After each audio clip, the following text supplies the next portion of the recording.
Si usas la frase persona precavida vale por dos, the Colgate Total Active Prevention System is for you. Con una pasta dental reformulada, un cepillo de dientes innovador y un enjuague bucal antibacterial diseñados para trabajar juntos y ser 15 veces más eficaces al reducir el crecimiento de bacterias in just 6 weeks, starting from week 1. Compared to a non-antibacterial fluoride toothpaste and flat trim toothbrush, helping you prevent oral health problems like cavities and gingivitis before they start. Cómpralo en shop.colgate.com/total and be dentist ready.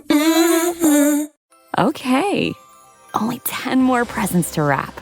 You're almost at the finish line. But first...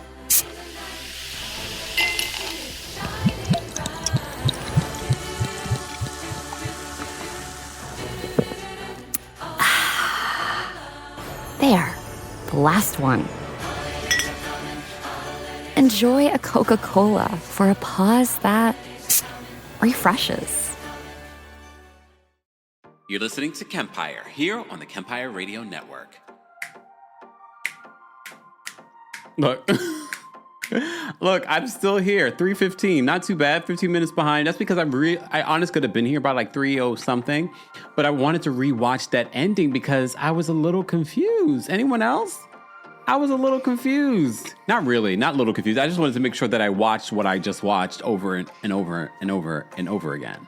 Like Toya.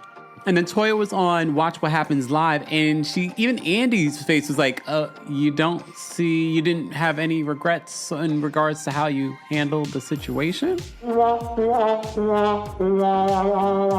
Apparently not. She didn't have any regrets in regards to how she handled the situation. And honestly, after watching it last night, I thought Toya was in the wrong. But then when I rewatched it today, I still think Toya's in the wrong, but even more so. I'm like... And we've been riding with Toya this season, at least the last couple of seasons, because I felt like, okay, now we see where, with Toya, we're seeing an elevation, an evolution of Toya. But then I'm just like, you guys are so mad at Quad and King and their interaction and how King talks to Quad. I'm more mad at how Toya talks to Dr. Eugene. And remember, when we first started recapping Married to Medicine during the pandemic, the panorama, I said, free Dr. Eugene. Look. But now, Dr. Eugene, you like it, we love it for you. You like it, we love it for you. Because there's no setting you free at this particular point. You love what you have with her. This is a dynamic that works for you guys. It don't work for me. There ain't no way my partner could disrespect me the way that Toya has disrespected Eugene over the years, saying that Cyber, did y'all notice when Dr. Heavenly texts back about how big her man's D is and how small Eugene's is? He didn't deny it. Eugene didn't deny it.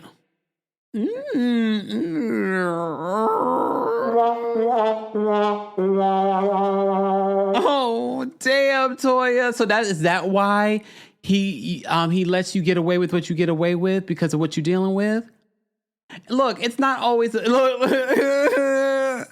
it's not always about the size, I guess. That's what I heard someone say recently, or a woman say that. It's not always about the size.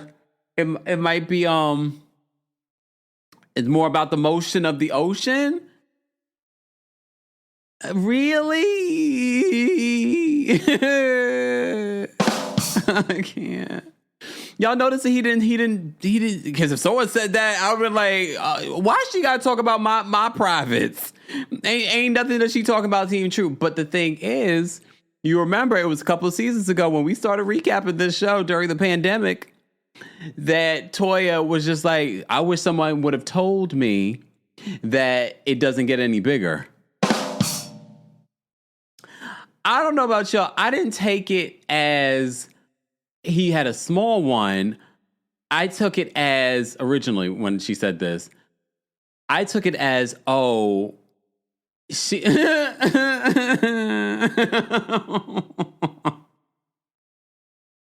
I can't. Look, I can't. Naomi the G says, size will always matter. But some women have said it doesn't. Someone just said girth.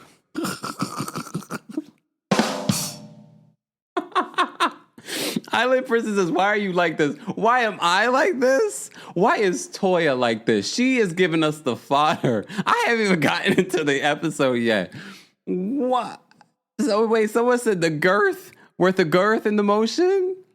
Sunshara says TMI. This is what they've shared with us on the show. There ain't nothing else good to talk about this episode besides the mess that's playing out. No, there's a couple of good moments, okay?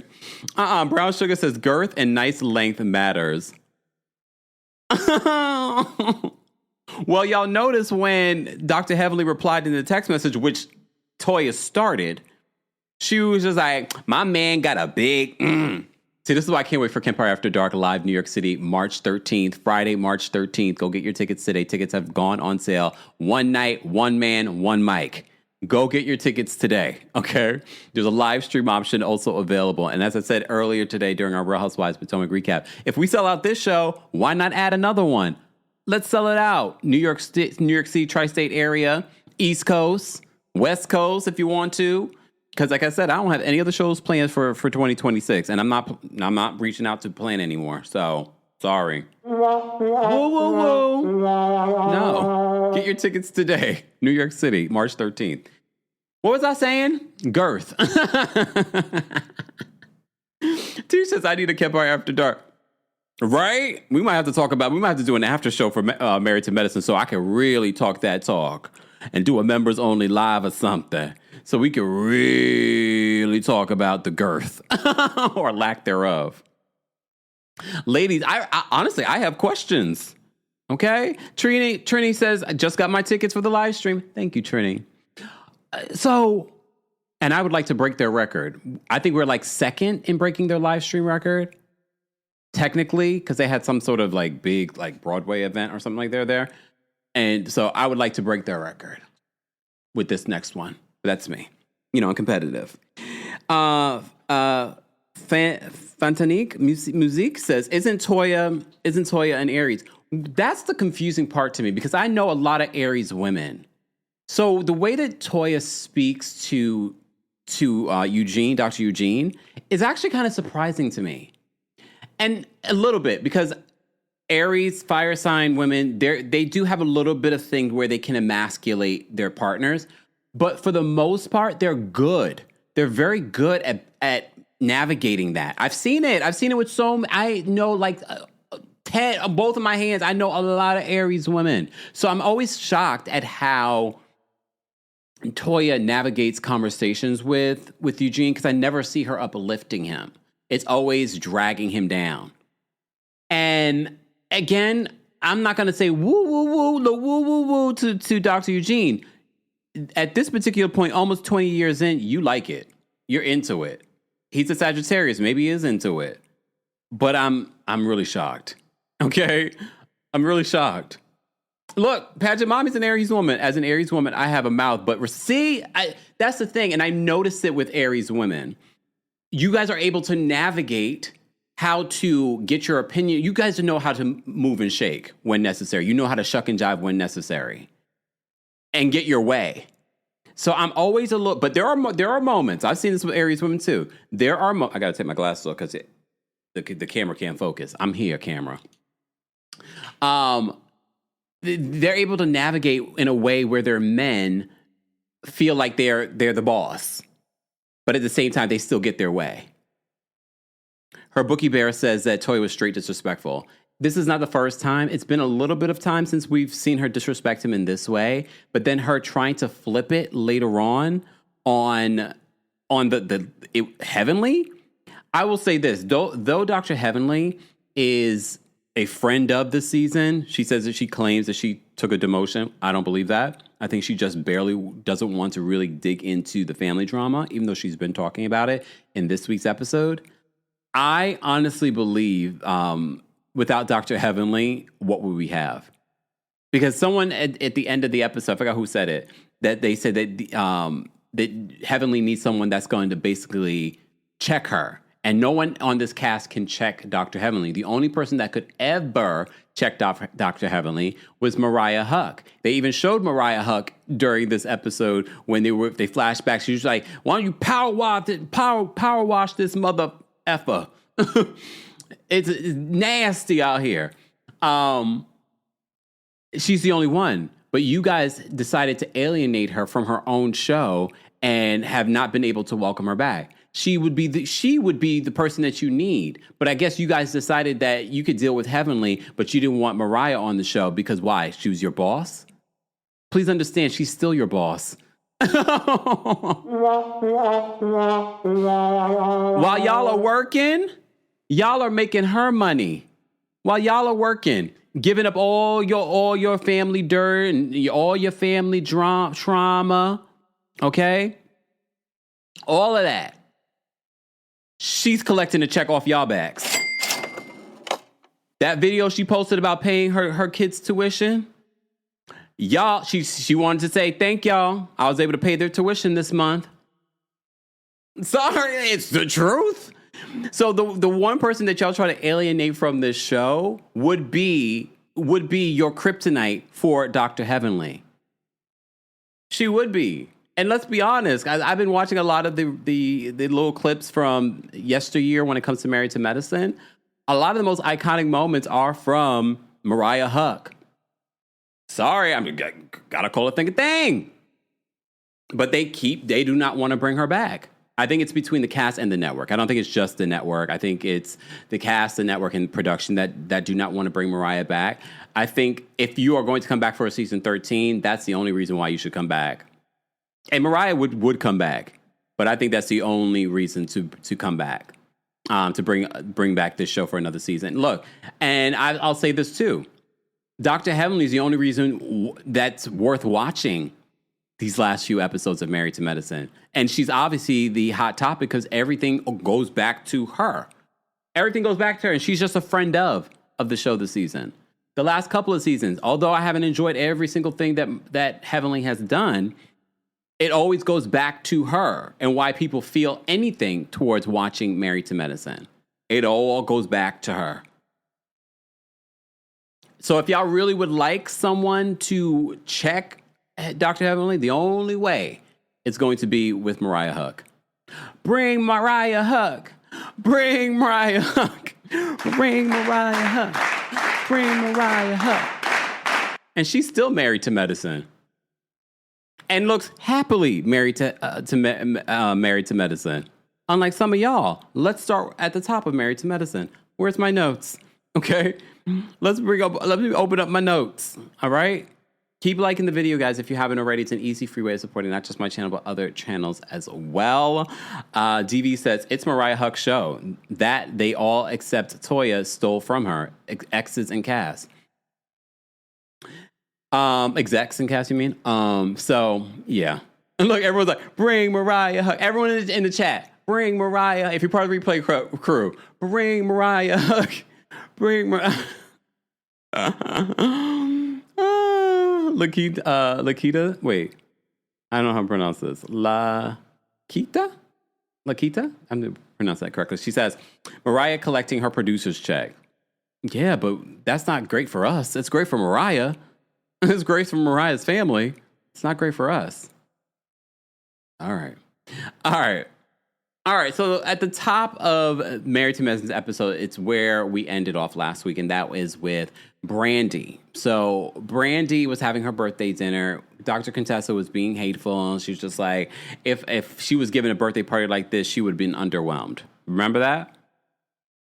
Okay. So Simone ended last week's episode by saying, who here doesn't want to be married other than me? So everyone was just like, don't say that. And I'm going right back to what we talked about last week. And that was they should have minded their business. I rewatched that scene from season 5 with Mariah.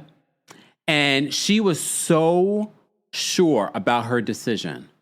It was this cast that talked her out of it. It was the Dr. Jackies. It was the Toya. All of Dr. Heaven talked her out of getting this divorce. And everyone goes back. That is like my favorite moment of Married to Medicine history. Andy Cohen says it all the time. My favorite moment of Married to Medicine, where they saved your marriage. Y'all should have minded your business. This is why I don't get involved in married people's business unless I'm talking about it on here because I'm paid to do it. Okay, and you're on a reality show. She says, free Dr. Simone. No, Dr. Simone, we found out. Oh, I got the clip. Might as well show the clip now. Because I meant to talk about this the other day. I'm going to show it now. Apparently, Dr. Simone ends up getting Michael the Tesla and took them on and with their girlfriends on vacation to Jamaica. I saw Cecil posted up his resume. He's in real estate now. Has he sold anything?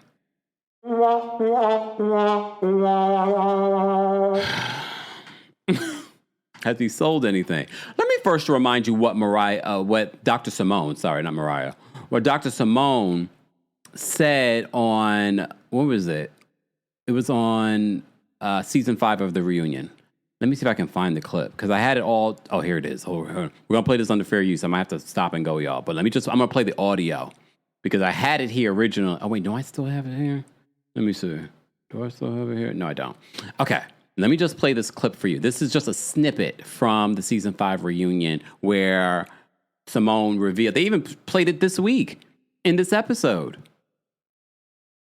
And the next morning, he woke up and decided he didn't need to talk to the counselor, that I was being petty.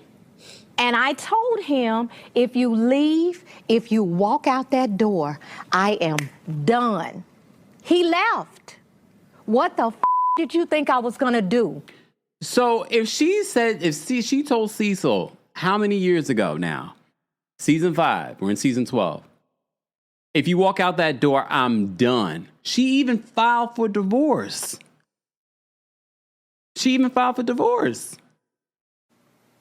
Nobody needs to tell me. Nobody needs to tell me what he doesn't want. Okay, I really think he's making a mistake. Absolutely. Well, that's fine. But I don't if you want tell you to me make you this would tolerate this, Toya, if you tell me you would tolerate this, I would you not. leave, I would not. I would not. I would not. I'll stay married. I I'll would not. fight for No, my no, no, marriage. I would not. Wait, I would not. I know that she wouldn't. But do you really want a divorce? But do you want a divorce? Yes, She said it in her body language. She was clear as day in this moment, season 5. Do you want a divorce? She says, yes. Yes. want a divorce. If I cannot feel Want a divorce? Yes, I want a divorce. If I cannot feel loved in the home I sleep in. She's right. And you're criticizing me. She needs support now, Toya. I am supporting my friend. It's already done. It is all. And let me tell y'all something. And I know I yell and scream at you, and I appreciate No, that the means you love care. and what you're doing. I do.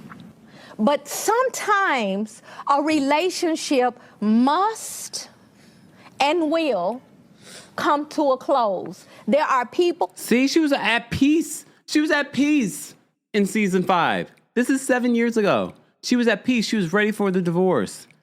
But y'all talked her out of it. Look, y'all. And will come to a close. There are people who stay married for all sorts of reasons. I'm married for love, and that is the only way I'm gonna stay married. She said that's the only way she's going to stay married. Then they convinced her to stay married to that man. A man she has continuously said doesn't have her back. We're not just talking about they have a difference in parenting style. She has said part of the reason why they even got a divorce, it was because of the issues that they were having with Cecil's best friend, Tammy, because she felt like Cecil did not have her back. You're talking about the same thing 7 seasons later. Cecil still doesn't have your back. She's still with him though, y'all. This is what, here's a clip from their IG Live a couple of weekends, well, like last Sunday. Everyone's argued or had a disagreement with their mother. One, what our disagreement about happens to be different because that's going to pertain to our family. 1. 2, We happen to be on a reality TV show for you all to watch and feel obligated to give your opinion. And We had a real moment on national TV. And that was a bottom genuine and something me and my mom talked about. After that moment, me and my mom probably didn't talk for 2 weeks, 3 weeks. That was a genuine argument that we had that we hadn't had before. And it happens. That's life. That's our family. I love my mom. We were just in New York having a blast. That me and her were. Here's the thing. My issue is not with her and her boys, because those are her children. I figured they would get over it and they would move forward. I still don't like the way that she parents these grown men. I don't agree with that, but that's my opinion. You put on a reality show, I can have my opinion. But at the end of the day, you're going to do what you want. You're going to buy him the car. You're going to pay for law school, and he's not going to have to pay for it. You're going to pay for a condo that he's living in. You're going to raise boys that don't know to remove the paper from the tin before serving food on it. Okay? You will be carrying those boys for the rest of their lives. You will give these disabled boys to grown women that will be like, who raised you, Dr. Simone? New York having a blast. So we got, so everybody say what up to Miles. Miles kind of ducked in there in a heated hop. That's how it works. We all have our relationships with each other, and it makes our family go. So what y'all see, it don't matter, bro. We know what we got going on. Law school, we gonna get it figured out. In case y'all wondering, I don't drive a Jeep anymore. I drive a Tesla. So bow. And then of all times to be buying a Tesla, would y'all read the room? Look, it's one thing if you bought this a couple of years ago. You just bought him a Tesla? Of all the cars you could have bought. Don't do that. No, see, now you done stirred up some shit now. Don't do that. My bad. Mm-hmm. Now But we good, though. That's the moral. That's the moral. We are good, and we are a passionate family. So when y'all see it. And y'all see Dr. Simone grinning over there, right? Girl, we felt we were team Dr. Simone for a hot second. I am no longer team Dr. Simone. I'm team... who team I'm on in this situation? None of them. I'm Team Miles. I'm gonna be Team Miles because Miles don't know no better. Rah-rah go back and forth. Those two people on my we screen, rah-rah. We've been rah-rah for your entire life. We gonna be rah-rah. We that rah-rah family. And that's what it is. On my screen, she's above me and he's on the right. They're passionate people. So they go back and forth, but they're strong-willed and they're smart. So that's why the back and forth gets animated. It gets a lot. But we good, bro. That's it. Yeah, let's get up out of this shit, man. All right. You think I could curse in front of my parents? Never. But that's me, Jamaican parents. Anyway, then Cecil, during this live, compared himself to Camille Grammer. I kind of feel like Camille Grammer tonight, watching the show. And for the people that watch Bravo will know what I'm talking about.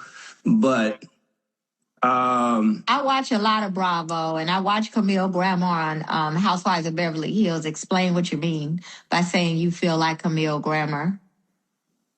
Where Kelsey Grammer basically put her on the show because he was going to get a divorce.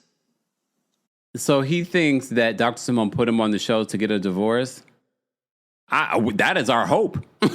So you felt like this season you were on the show tonight, so that I could just get a tonight. divorce. He felt like watching the episode tonight. Watching the episode tonight and watching what happens live. He imagined it's like, I could see how Camille Grammer felt. Yes, I felt. And I don't think. I mean, if I were on and I was saying the same thing, when I had the interview with Carlos King, if I had got on there and said the same stuff that you were saying, you would be hurt. And I think you'd have to admit that. And so the only thing I'll say is this, and this is where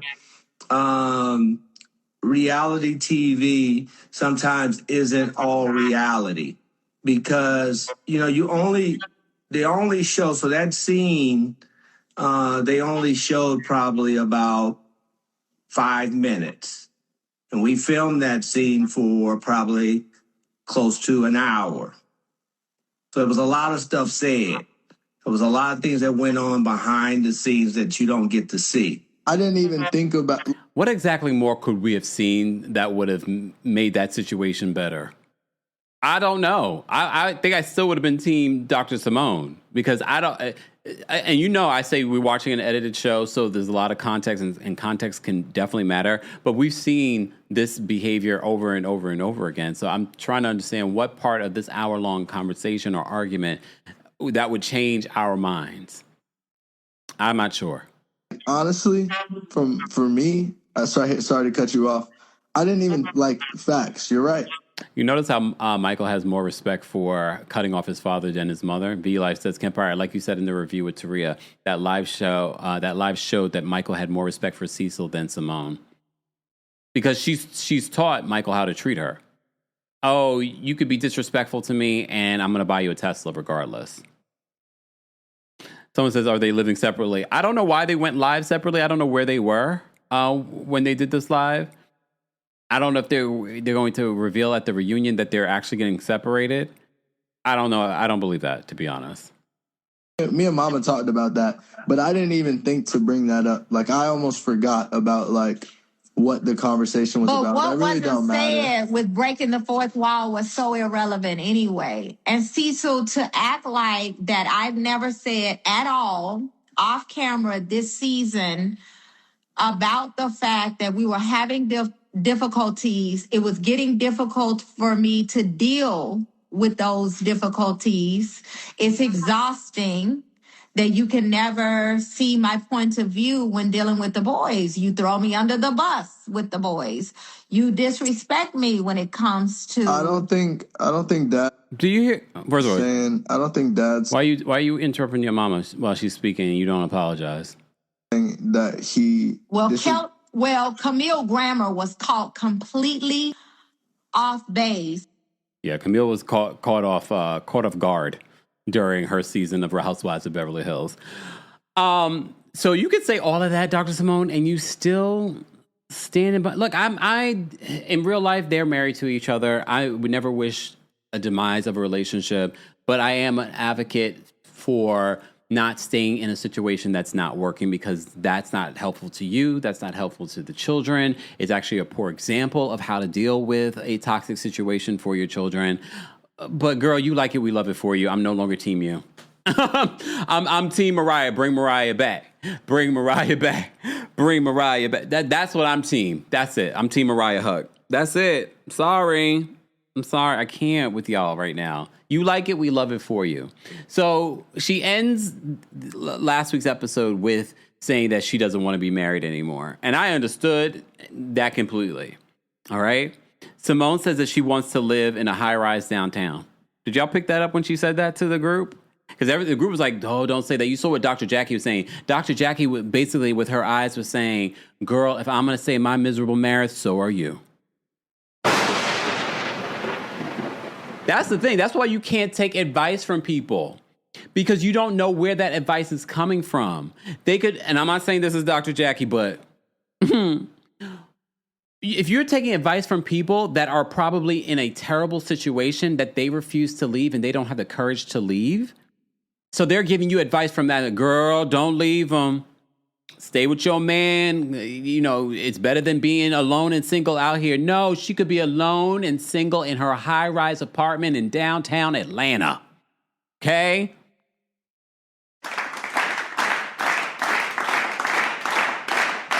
Let me be. We're talking about this 7 seasons later, and she seems like she's resigned to the fact, like, I'm done. I don't want to deal with this anymore. But everybody talks her out of it. This is why I never involve friends, family, or anything or anyone in my relationship until after we've gotten over the issue. There are very few people that I will go to and listen to their advice when it comes to my relationship. And even those people, I'll be like, well, I'm going to listen to what you have to say, but I'm still going to do what I want to do. But I never really go to people for advice. That's me, though. That's my character. That might be a character flaw. I don't think so. But in this particular situation, you need to come on. This was an anthem. Anthem. Come on, Dr. Simone. Who would have known? He was a prophet. Okay? He was a prophet. And y'all didn't even know it.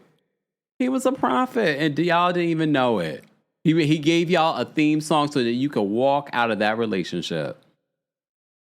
Just saying. All right. So Simone says that they're all trying to convince her. They try to switch up the mood, all right, for Brandy's sake, because she's like, let's change up the vibe.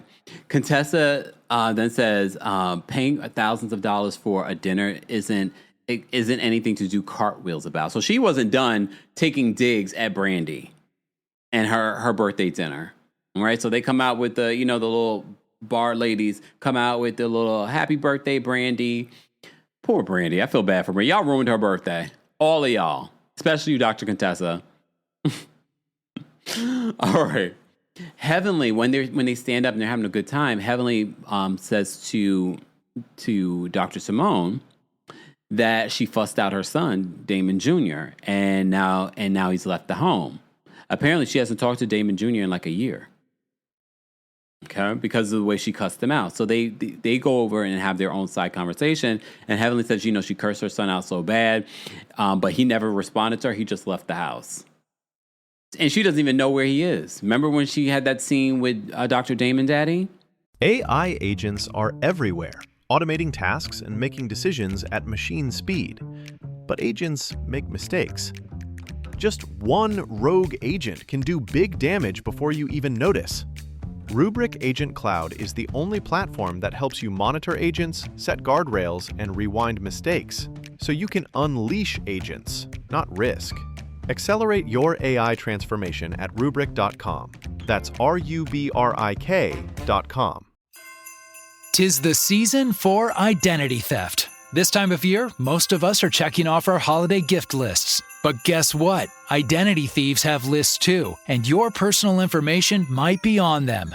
Protect your identity with LifeLock. LifeLock monitors hundreds of millions of data points every second and alerts you to threats you could miss by yourself, even if you keep an eye on your bank and credit card statements. If your identity is stolen, your own US-based restoration specialist will fix it, guaranteed, or your money back. And all plans are backed by the $1 Million Protection Package. The last thing you want to do this holiday season is face drained accounts, fraudulent loans, or other financial losses from identity theft all alone. Make this season about joy, not identity theft, with LifeLock. Save up to 40% your first year. Call 1-800-LifeLock and use promo code IHEART. Or go to lifelock.com/iHeart for 40% off. Terms apply.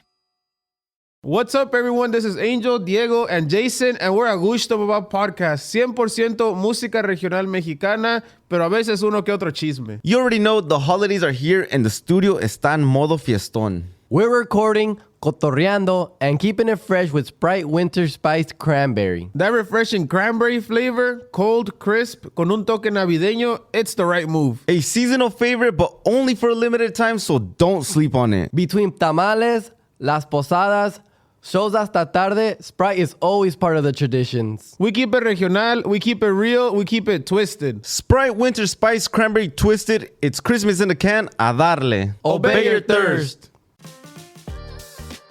I've got Dan Morgan here on the pod. Say hi, Dan. Hey, how's it going today? It's going good, man. Tell us who you are and what you do. I'm Dan Morgan. I'm an attorney and a managing partner at Morgan & Morgan, which is America's largest injury law firm. That's pretty awesome. I think I saw a billboard of yours recently that said 20 billion won. 20 billion is an insane number. Yeah, 20 billion recovered. It's actually, I think, somewhere north, probably closer to 22, 23 after this year. And each year we get bigger and badder and our army grows. So the number will hopefully keep getting bigger and bigger as time goes on. Awesome. So how does someone get in contact with Morgan & Morgan? What would I do if I got into an accident? Probably the easiest way is dialing pound law. That's pound 529 from your cell phone. We are always open. Our call center is always waiting to take your call. 24/7, 365. Wow. Dan Morgan from Morgan & Morgan, America's largest injury law firm. Thanks for coming by the show. Thanks for having me. Visit forthepeople.com for an office near you. Dr. Damon, she's just like, Daddy, can you tell Buddy to come back home to Daddy? I don't know if I believe any of what Dr. Heavenly is saying. I do believe that the son may have left the house, but I think it's very convenient. I don't think they want to get into the details of his arrest. They just want to talk about, oh, he was arrested, but all is good now.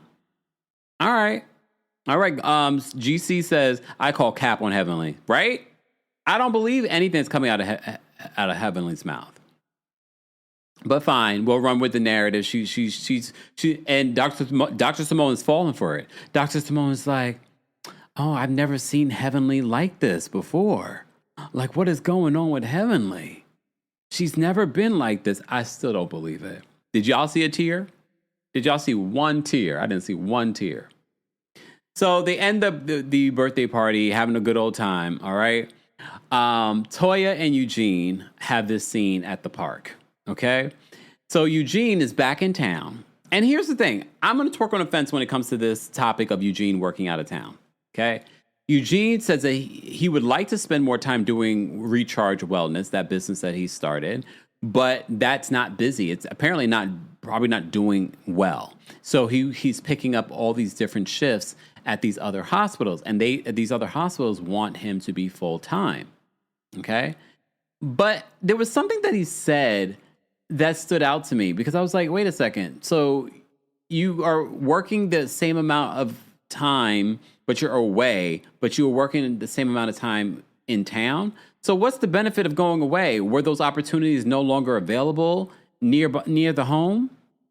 That's where he's confusing me. I need clarification as to why you had to go 5 hours away from your home to work. Were those opportunities not available to you at home? So Toya says that, and here's the thing, I'm going to defend Toya. First of all, they talk about Dr. Contessa's space. She turned down Dr. Contessa's space because she was just like, she's not happy with the space. Dr. Contessa took all the good real estate of the building. So they decided they're not going to bring Recharge Wellness there. Okay.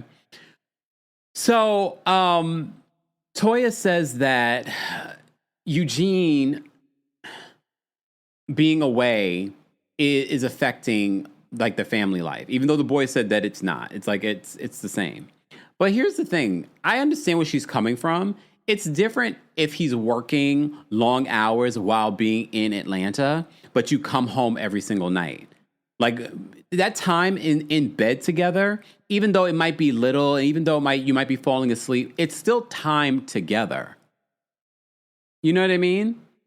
So I get where she's coming from because at the end of the day, you're away for multiple days at a time. I'm at home maintaining the home while you're out there having a good old time working. But also then you go home and you don't have any responsibilities. You go to your hotel and you relax and that's it. So I understood where she was coming from in regards to like, well, this is a little different. Yes, you're working long hours, but you're not even coming home. You're not laying next to me. We don't have those cuddle hours, even though we might not be talking and you might be asleep, but I understand. Until we get to the end of the episode, and then we understand even more why he'd much rather not be in the home. Right? Because in this particular moment, I'm like, I get where Toya is coming from. It's different if you're working long hours, but you come home every single night. Now, we're not even seeing you for multiple days. I got it. I was like, all right. Someone said, it doesn't seem like he's making more money, though, Lynette. Lynette says that it's like a travel nurse. You make more money away. The way that he described it didn't seem like he was making more money away. If anything, it seems like he's working the same amount of hours and bringing in similar pay. I don't know, but maybe he'll say that during the reunion or maybe later in the season. Amelia says, I have suspicions about Eugene. I mean, he is a Sagittarius man. So I know they made a joke about it before, like, oh, he might have a whole other family. But then I'm like, maybe? Millie says, Toya really did crash out. That was a perfect example of a crash out, her party. Okay. So they had that conversation and he's talking about you know, getting a new job, and she's like getting a new black husband. She does say things that I think they both probably do make cutting comments towards each other. They're both fire signs, so that wouldn't be shocking. But we've only seen mostly the cutting comments that she makes against Eugene.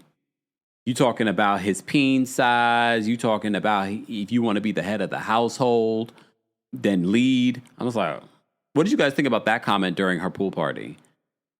Everybody, all the married couples were like, oh, Toya, don't say that. And then she gets mad at them. Do you guys think she was drunk? She said she wasn't drunk. And then now in her sober mind on Watch What Happens Live, she's still doubling down on what she said. Oh, no. Okay. Let me bring up my super chats. Thank you guys so much for the super chats. Don't forget, you can also support just by liking today's video, our Married to Medicine recap. We have over 1,200 of you here, but we only have 320 likes. All right. To Foxy, thank you so much for the super chat. Didn't know Toya is a Taurus. Toya is not a Taurus. She's an Aries. Continuing to emasculate your husband on TV is diabolical. Toya is an Aries. Okay? She is not a Taurus. Aries. Okay? The L'Oreal, thank you so much for the super chat, L'Oreal. Thank you. She says, hey, Camp, got my live stream ticket for March. I asked my boyfriend for Christmas as a Kempire t-shirt and hoodie. He's a hater and didn't get either. He's jealous of you. I'll get it myself.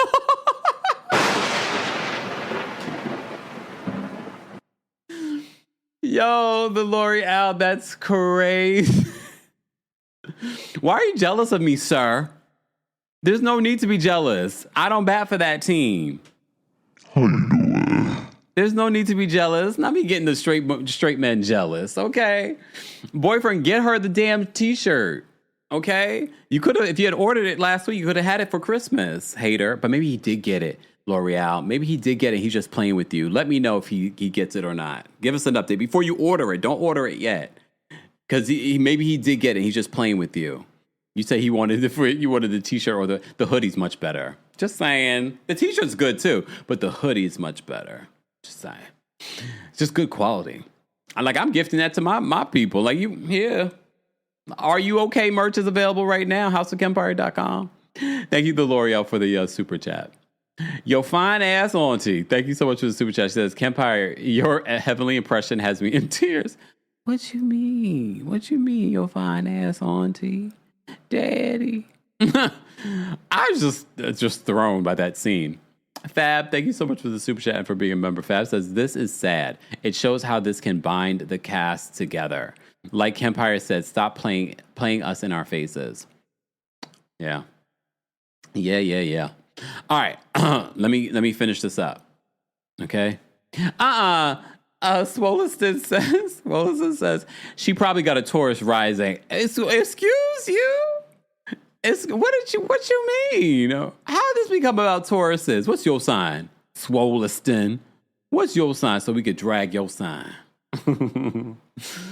Antho says, sidebar, Damon married to a dentist and got Yeah, we talked about this before. That is kind of weird.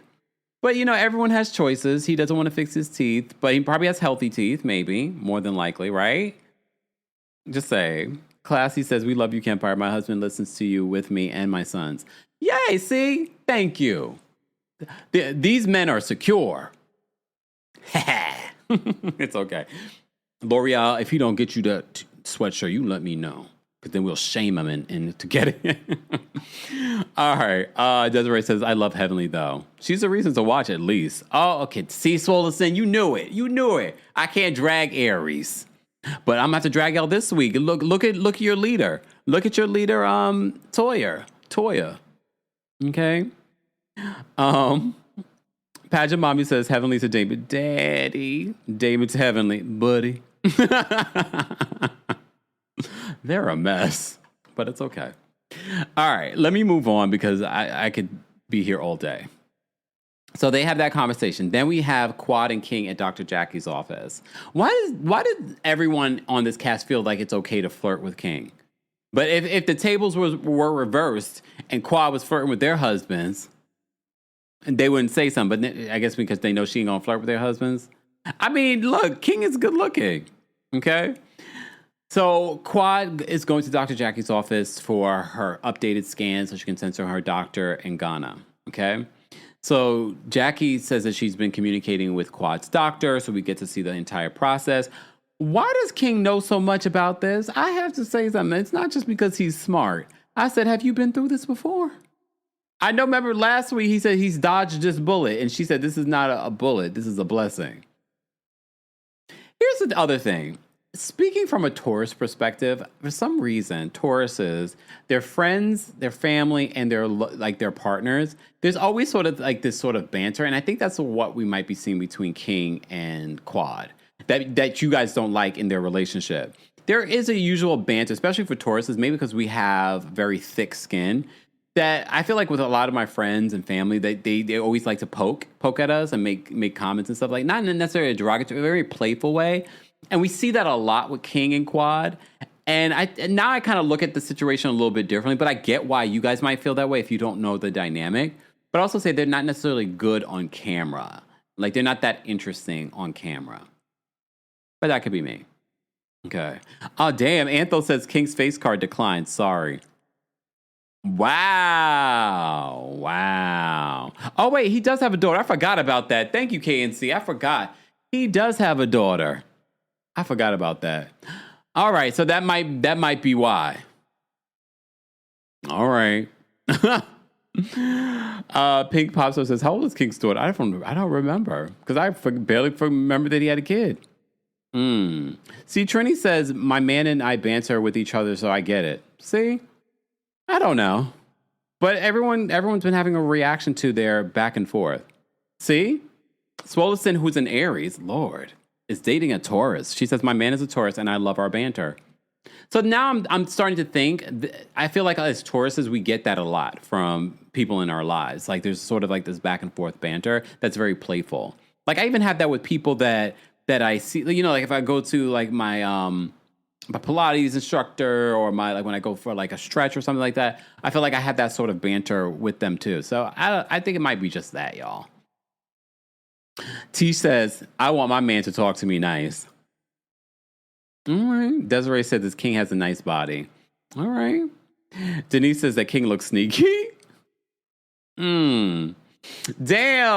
Pi says, agree about King's face. 5 says that, wait, no, King is not a Taurus, right? I don't know what King is. Can y'all tell me what King is? Oh, Pajamami says, my Scorpio, and let's say the fire and water. Uh-oh. All right, I forgot. King does have a daughter. I forgot about that. So that's probably why he knows as much as he did during that. So Quad was very impressed with him knowing all the things. He was like, let's make sure her walls are still intact. And Quad was like, my wall, that's where it triggered for me. I was like, oh no, I think this might be their banter. That again, if you guys saw my banter with certain people, you probably be like, that's not okay. Especially if it was a partner. You know what I mean? So I get it. I get why people react the way that they do. But then now, just that Taurus element, I'm like, that might be their banter.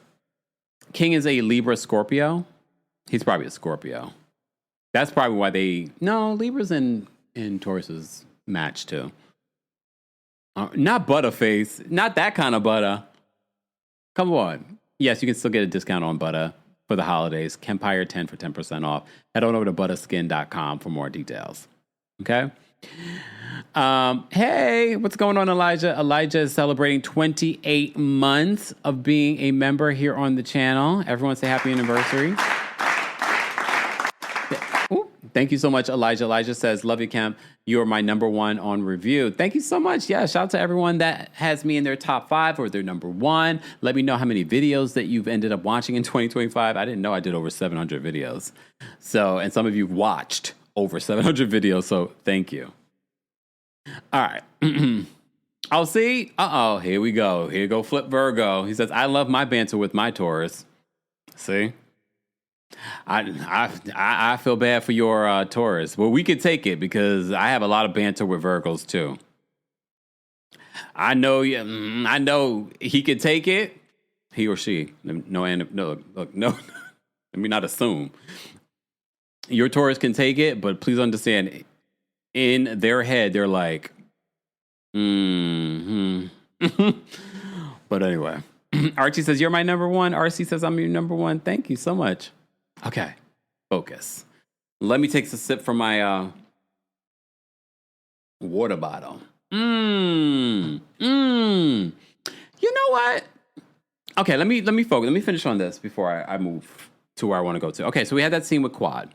Dr. Mimi and Steve in the car with their kids. So we get to know a little bit. We don't get a lot of Dr. Mimi. I like Dr. Mimi. She's the even keelness that we need on this show because everybody's a little off, okay?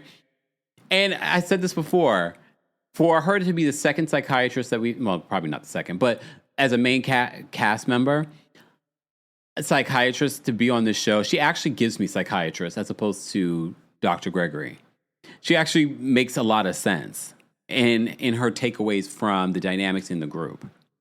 So we find out that their son has autism, and you see they had an episode happen in the car where the son hits Savannah, Stevie Jr. So as someone that has worked with children, specifically with developmental disabilities and specifically children with autism, I'm thinking because remember, what we're watching is an edited show. What I'm thinking was happening, because if you notice that Savannah, she was on her iPad, and I don't know if you could, we personally couldn't hear any sounds coming from it. You have to remember, a person with autism hears things, especially depending on where they are in the spectrum, hears and feels things very differently. The way they experience the world is very different. So certain sounds can be very triggering to them. So I'm thinking that's what he was getting frustrated with. Again, we don't know. There could have been more stuff that happened. My assessment on what we could see was, I think the sounds from the iPad were triggering to him. And that's what made him frustrated. He's got to learn with, different services and developmental services. He'll be able to learn to deal with those frustrations a little better. Just Dr. Mimi, if you see this, maybe his own little headsets in the car. I don't know if he's ready for a headset. He might not like a headset. But what you'll see with a lot of autistic children when they go to crowded areas, they will have headsets to kind of control sound, because sometimes that can be very sensitive for them. So I'm thinking the sound from the iPad and maybe just sounds all around him. Because remember, being in a car, you're on the street, there's all kinds of sounds, okay? I'm thinking that's what triggered him, and that's why he did what he did. Of course, Savannah doesn't understand that. She's like, my brother just hit me, and now I'm mad. Understandable. So they separate them. So Dr. Mimi goes in the back. They put Savannah up in the front. I don't know I don't know the rules I'm just thinking about all the things. I don't know the rules of how old you have to be in order for you to be able to sit in the front, but I get it. You want to separate them, but maybe separating them, you should have sat in the middle of them instead of putting her in the front. Because I'm not sure. I know in New York, you have to be a certain age for kids to sit in the front seat. But I understand in the moment you just had to do something. But fine. I felt for Dr. Mimi and Steve, because Steve starts crying in his confessional, because that's the thing.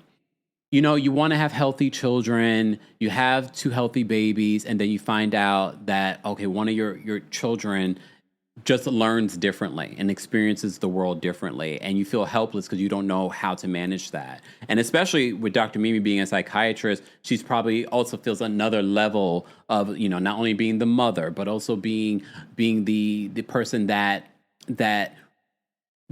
probably should understand this a little bit better than most. Not to say that she should, but in her head, she might feel that way. Okay. Wayaki says, I used to sit in the front at 9 years old.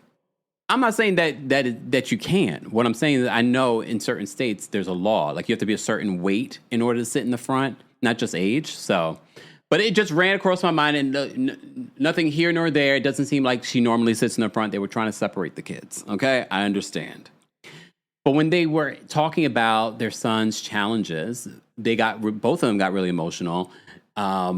Steve got really emotional talking about it. It was a really beautiful moment. I'm glad that they're sharing this, because you probably noticed that more and more you're seeing a lot of families, even in the reality TV space, talk about their children with autism.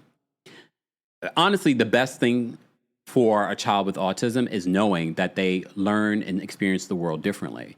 And you provide these services that they will need so that they are able to deal with those things and that you're able to. They also talk about how this can put a strain on your relationship, your marriage. It can put a strain on the sibling relationship because Savannah is also going to have to understand that he didn't mean to hurt you. He just experiences the world differently, but she's little. She doesn't understand that yet. So all of that has to be learned in this particular moment. It was my favorite of the moments in this episode, just because I know it's going to lead to a lot of conversation. All right. So we had that situation. So Toya is preparing for her skip workday party at the new home. So it's like a housewarming party because she's inviting the ladies over. Okay. Toya says she was hesitant to invite the ladies because they've been so critical of her over the years. So they show all the moments that the ladies have been critical of her over the years. And they have been. So she is, although she likes to put up a good front, Aries likes to put up a good front. She definitely, I think Aries are a lot more sensitive than they let on. I know Aries women.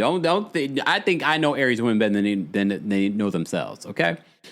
So part of her feels like she likes to put on for everyone else in regards to like, oh, it doesn't bother me. They want to keep talking about me, blah, blah, blah, blah, blah, blah.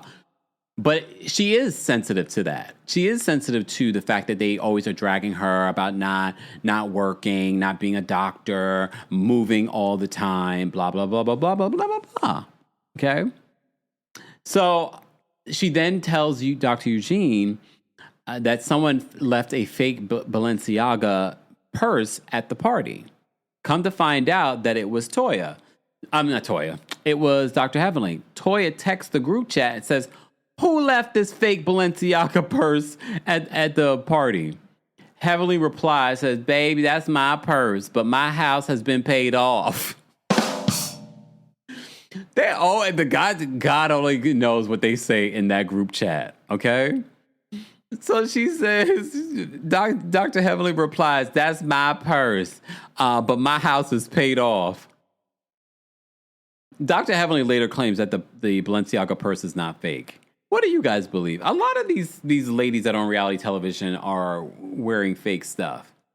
Dr. Heavenly says it doesn't matter if it's fake or real. It's real, but it doesn't matter. All the stuff comes from China. And we learned that. Remember all that stuff happened over the last few months? On TikTok with all the Chinese companies coming out. It's like, yeah, we make the things and then we ship it off to France for them to put the label on it. Did you guys, for those that are into bags and things like that, was it fake? Can y'all let me know? I don't know the difference. I don't even care. I'm about to go look, I'm about to take myself down to Chinatown, get me a nice little Hermes or Hermes. I'm going to give me a Hermes. Yeah, I'm going to get me that big bag that they have? What it's called? Get me one of those. Go right down there to Chinatown. I haven't been to Chinatown in years. Years I haven't been to Chinatown. I was just in Soho, so I wasn't far from Chinatown. Well, no, technically, when I took a taxi back, it drove through Chinatown. So technically, I went to Chinatown in the last year, but I haven't been there in years. Oh, exactly, Riz. Every time I see someone talk about Balenciaga, Riz says, "We're still wearing Balenciaga. The North remembers." Let me bring up my little, where's my dragon? Hold on, y'all. Yes, the North remembers, right? The North remembers, Riz. That's why every time I see anyone in Balenciaga, I'm like, oh, okay. Y'all forgot about that the children in the commercial? Oh, all right. We're gonna pretend. We see you, Kim Kardashian. You switch up real quick. Teresa says, "I love me some Canal Street in New York City." And apparently a lot of these housewives do too. Funky says, "Kempire, go to Canal Street." For what? First of all, I don't love the crowds in any situation. But you're right, I should go and see what they got. And now I'm going to come back with my Louis Ooey. Yes, come on now. Some of those stuff look real though. But I don't need to stunt. You know what I mean? Okay. Southern Bombshell says, yes, I consigned my all of my Balenciaga. For those that don't understand what that means, meaning that they were secondhand.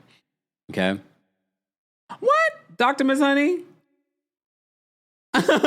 Dr. Miss Honey, you saw me in the West. When in the West Village? Where was I? Where was I going? Dr. Miss Honey says, Kempire, I spotted you shopping in the West Village last year. Shopping? Where was I? Why didn't you tell me this before? She's looking good and minding your business. Why didn't you say hello? Or was I too far away? And please understand, if y'all see me in the street, if y'all see me in the wild, if I don't say hello back, just keep in mind I might have wave or something, because sometimes I have most of the time I have my headphones in. Dr. Miss Honey says, looking good and minding your business. Well, as long as I was looking good, because I can't promise every time I'm out in these streets that I look good. Yes, a Louie Ooey. Y'all never had a Louie Ooey? Back in the day, years ago, when I first started working, I went, because I used to work I used to work in Soho, so Chinatown was right there, so I went there and got me a Louie Ooey. Wallet. Not the one that y'all see now. The one that y'all see now is real. Who knows, though, what the difference? I mean, they were probably all made in the same factory. KFC's not in the wild. Yes. Oh, wait, hold on. I was on Christopher Street? Yes, near Christopher Street, crossing the street, daytime. I probably was, where was I going? Who knows? That is my used to be my stomping grounds around like the West Village. I probably was making my way to the train. Yeah, because I can't even think of any stores that are like down there. So I probably was it a summer day? Because if it was a summer day, then I was probably taking a nice long walk. All right, anyways, we've digressed. Guys, you just joined us. We're talking about the latest episode of Married to Medicine. Happy holidays. Happy belated Hanukkah. Merry Christmas. Happy Kwanzaa. Happy New Year. All right. Oh, look at that, Pageant Mommy. Did you get a discount? Hermes was my first role in HR. Did you get a discount? What can you tell us about that experience? Oh, way of Keith. Not you coming from my neck. Keith says, that's why your billionaire isn't coming to you. Gotta walk with no headphones. You ain't gotta be so negative, Keith. See, this is why I can't stand a Virgo. You see how they talk to me? Okay, you see how they talk to me. Dr. Miss Honey says the train makes sense summer. It probably was. I probably took the long way. It depends on. Yeah, I probably was taking the long way because I can't think of anything. The West Village is not what it used to be back in the day, where you had like all the little stores, like regular stores, but now it's like high end stuff down that way in restaurants and things like that. Bree says he has a point. Shut up. KNC says, are they hiring? She doesn't work there anymore, right? You know what, Dr. Miss Honey, you ain't got to co-sign. Dr. Miss Honey, Keith, he had on headphones when I saw him. I always have headphones on. But guess what? My billionaire, he goes for what he wants. So if he wants me, he's going to be like this. Hey. So, okay. Just saying. Oh, Amelia says, my ex was a Virgo. No, thank you. Never again. Sorry, Virgos. Kelso, thank you so much. Kelso, you Jamaican? Just say. Kelso says they probably could have had an estate sale for all of Toya's labels to pay those darn taxes, kept one of the old houses. Remember, well, this was asked randomly on Watch What Happens Live, and I thought we all knew this, that they paid off their taxes. Like, they're all good, right? So, I don't know. All right. You guys are hilarious in the chat. Let me focus. All right. So, Toya and Dr. Heavenly have this back and forth in the group chat. So, Heavenly response says, that's my purse. My house is, that's my purse, and my house is paid off. So, Eugene, in the moment, it's just like, what she mean by that? Yeah, of course your house is paid off. You've been living there for 30 years. See, this is the problem. This is why, everyone is always blaming Toya about constantly moving. Everyone blames Toya. You misogynist. No.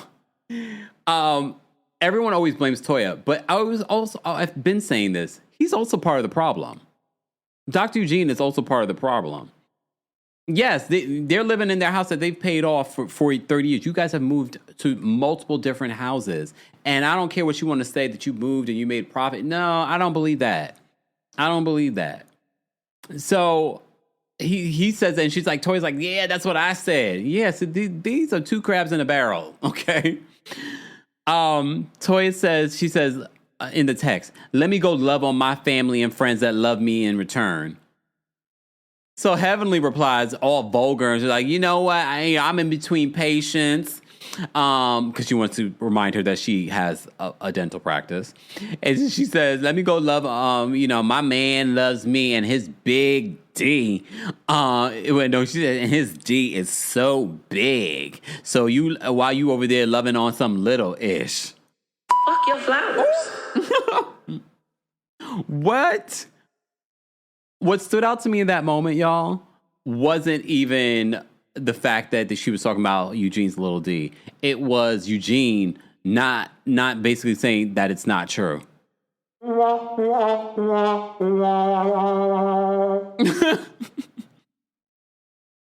He didn't deny it. Damn, Dr. Eugene. So is that why you put up with what you put up with?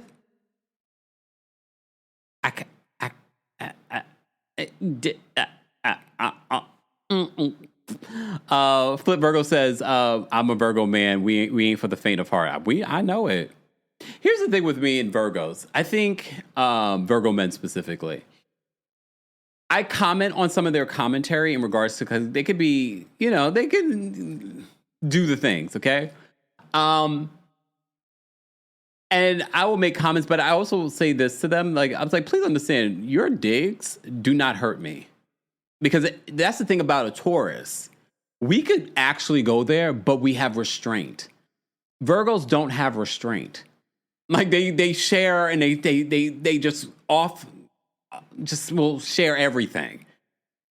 And you're just like, do you think that was appropriate? Do you think that was appropriate? Okay, Cynthia Mark says on Facebook, bring Mariah back. Bring Mariah back. Damn, we didn't even say Audra this week, but you saw they flashed back and they showed Audra this week. Bring Audra back. Damn it.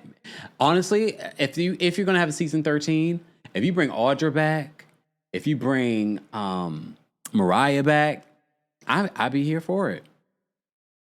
I'll be here for it. Lyrics So Fly says that also Virgo women are great. Okay. All right. So Eugene didn't deny the small peen situation. See? Okay, I love this. Virgo Leo Cap says, okay, Kempire, you right. I don't have restraint. I'm impulsive. Yeah, you guys can't hold back. I love a Virgo, though. Don't get me wrong. Would I date a Virgo? I got to see the rest of their birth chart. I can't say I wouldn't date one. I would have to see the rest of their birth chart. See if to bring out the balance. But some of y'all Virgo out here, I'm like, no way. Ever. Okay, Kimmy says Anila wants to be back. I think it's because she's actually friends now with Toya. We've seen her multiple times, last season as well. Do you want Anila back? I like Dr. Kieran, if I'm going to be honest with you. I like Dr. Kieran. He was more entertaining than Anila, so I don't mind Anila. Anila is living that life that you guys like to see. If anything, Toya might be bringing Anila around because she wants Anila back on the show too, because she doesn't want to be just the only, besides Quad, she doesn't want to be the only wife as opposed to doctor. Okay. Lyric says, I have restraint. Mm-hmm. What's your rising and your moon? Because that might be the reason why you have restraint. And the aunt says, I didn't mind Anila. I didn't mind her either. Like, she was boring, like, personally. But her mother, Dr. Kieran. Oh, damn. CA says, nope. No Anila. Okay. Miss Foodie says, nope. Damn. All right. I didn't say bring Anila back. Bring Anila back. I just asked the question. T-Lux says, I don't like Anila's personal story. Nina Simone says, again, Kempire, no to Anila. No means no, Kempire. Fine. Okay. All right. Virgo says, I'm speaking truth. Correction. I'm a Leo rising and Capricorn moon. Well, that might be part of the reason. Yeah. Look, yeah. All right. Keisha says that I liked Anila. Mm-hmm. T says that King ain't no doctor. All right, let me focus. So the party happens. This skip workday party happens. Simone arrives. She doesn't know why Toya is calling the skip the workday party. It should be called a day in the life of Bush Harris, because she's like, Toya doesn't work. Okay, they got a point. Look, they got a point. She is a stay-at-home mom. That's work. So Toya gets upset with. Here's the thing. Dr. Mimi. I feel like Toya has been coming for Dr. Mimi in little ways. Have you guys noticed that since the top of the season? I don't know if there are other things happening off camera, but I feel like Toya is constantly coming for Dr. Mimi. And Dr. Mimi doesn't mean any harm to any of these ladies. I think she is team everybody. Like, if someone's wrong, she's going to say it. So, but I've noticed little things that Toya keeps doing towards Dr. Mimi that I'm like, what's going on here? Because as soon as Dr. Mimi comes in, she's like, Toya. Because Toya's like, oh, did you get a drink? Like, she's just all over the place. Fire sign. And she's like, Toya. It's like she has a way about her. And it's like the psychiatrist in her. She's like, she stops Toya. She's like, you have a beautiful home. I like Dr. Mimi in that way. And so they go to sit by the pool, and Dr. Mimi, I don't understand why Dr. Mimi did this, to be honest with you. I don't know if she saw something. Maybe it was like a wet drop, and that's why because they're by the pool. So she put down a small napkin. She sat on it, and Toya got so offended by it. She's like, "Are you trying to say my plates ain't clean? Why are you sitting on a napkin?" Like, she goes off. She's like, "This ain't Heavenly's house." See, Lakita says that Toya was drunk before the party started. See, I can't tell when someone's drunk, but based on the way she crashed out, it was definitely giving drunk, right? MB says, hold on, Virgo sun, Taurus rising, Sagittarius. Oh, you needed that Sagittarius moon. That Sagittarius, because you have a lot of earth in you. Wow. And that's good, though. That's good, because that Virgo sun. But that Sagittarius moon, but that's more with your emotions. I would have to be around you, MB. That's interesting. Interesting. All right. Let me get this focus on. All right. Marigold says that, yeah, she seemed drunk to me. Jamie says that Toya is absolutely classless. It was definitely giving that. I want to be honest with you. Her behavior at her own party, it was giving a lot. So Toya goes off on Dr. Mimi because she's just like, what do you think this is? What do you think, do you think this is Heavenly's house? And then he flashed back to that moment with Mariah. Bring Mariah back. Bring Mariah back. Oh, this makes complete sense, Keith. Keith says he's a Virgo sun, Virgo rising, and Capricorn moon. I'm all level-headed. No, you're not. Not with all that Virgo. And that Capricorn, oh, wow. That's a mess, right? Wow. It's okay. We talk astrological signs if you're new here, guys. We're talking about the latest episode of Married to Medicine. Happy holidays to those that celebrate. Again, guys, you can find out more details if you head on over to Crystal's Instagram. You can also use her discount code to order you something as well from the collection. All right? All right. Congratulations, Ms. Parker. Congratulations. I love it. I love it. I love the holidays. I love the holidays. Well, make sure you guys are still here, because I know some of you were probably waiting during the Real Housewives of Potomac recap for a giveaway. You got to be here. Replay crew, though. Replay crew, for those of you in the comments section, this is your opportunity to win a $50. Oh, we're not done. Yes, $50 gift card. But this is for the replay crew. For those of you in the comment section, let me know why you should be the winner for the $50 gift card. I will randomly, maybe I'll have someone else randomly pick someone from the replay crew in the comment section. But you have to say that you're entering for the Kempire holiday giveaway, okay? And let us know why I should pick you, okay? And it's for a $50 Amazon gift card. Ever notice how ads always pop up at the worst moments? When the killer's identity is about to be revealed. During that perfect meditation flow. On Amazon Music, we believe in keeping you in the moment. That's why we've got millions of ad-free podcast episodes, so you can stay completely immersed in every story, every reveal, every breath. Download the Amazon Music app and start listening to your favorite podcasts ad-free, included with Prime. AI agents are everywhere, automating tasks and making decisions at machine speed. But agents make mistakes. Just one rogue agent can do big damage before you even notice.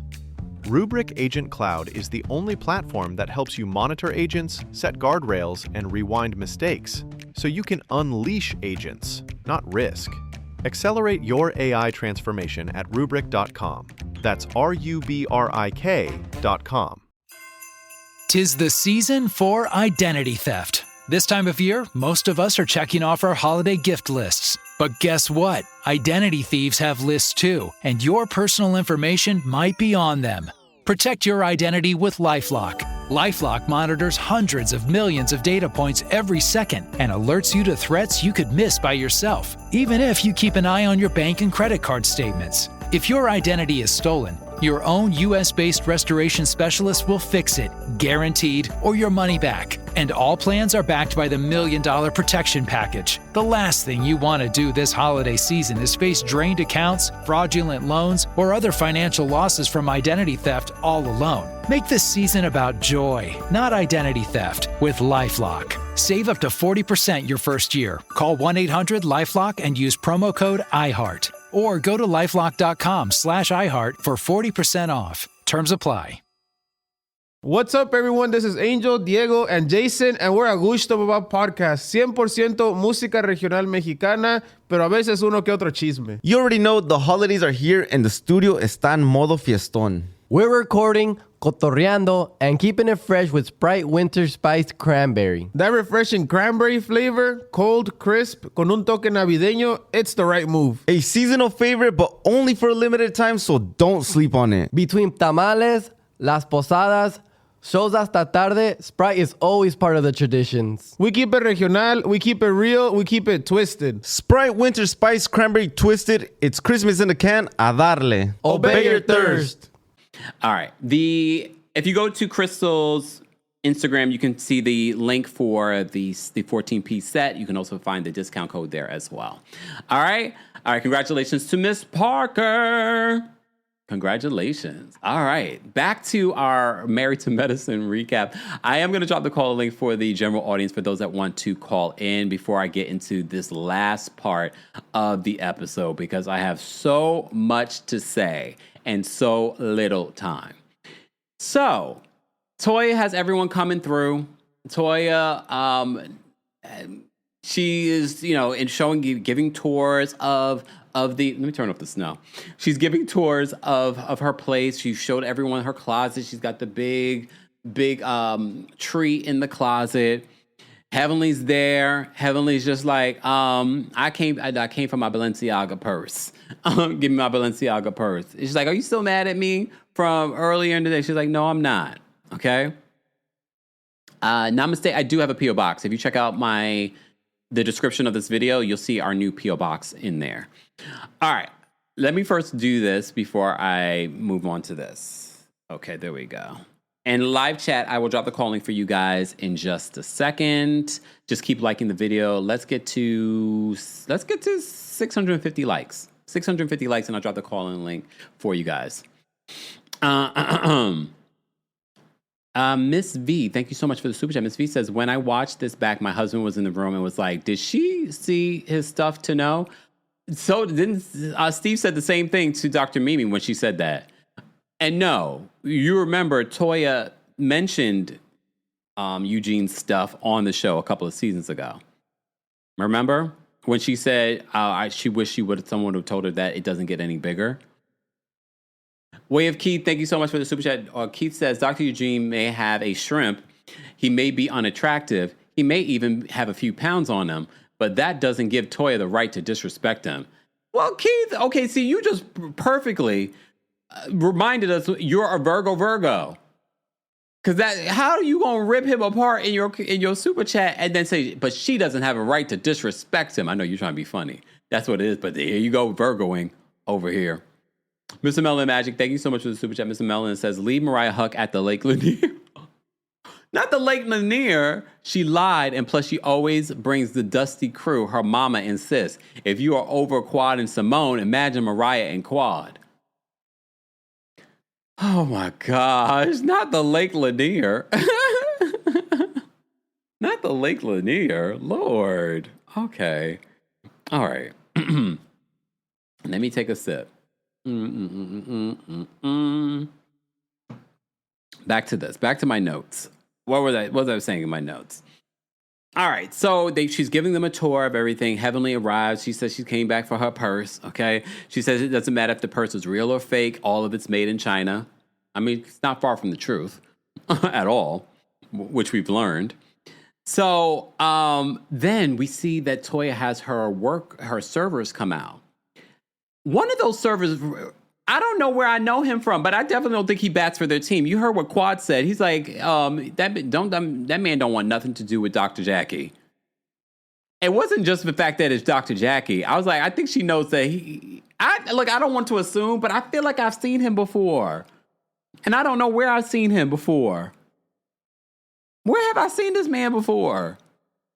He's fine, though. He got a nice body. I personally, no offense to you, sir, because if you watch this, I don't want you to be offended.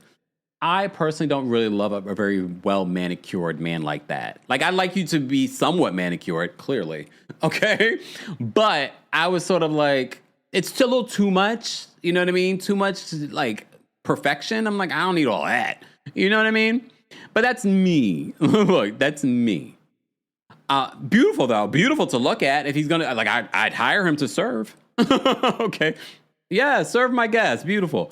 What was up with the other man, though? Did they not get them from the same place? I was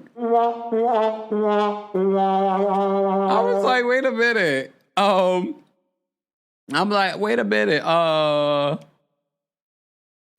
Did they get the people from the same place? Because that other man walking around with the draggy drawers. Oh, you know what I mean?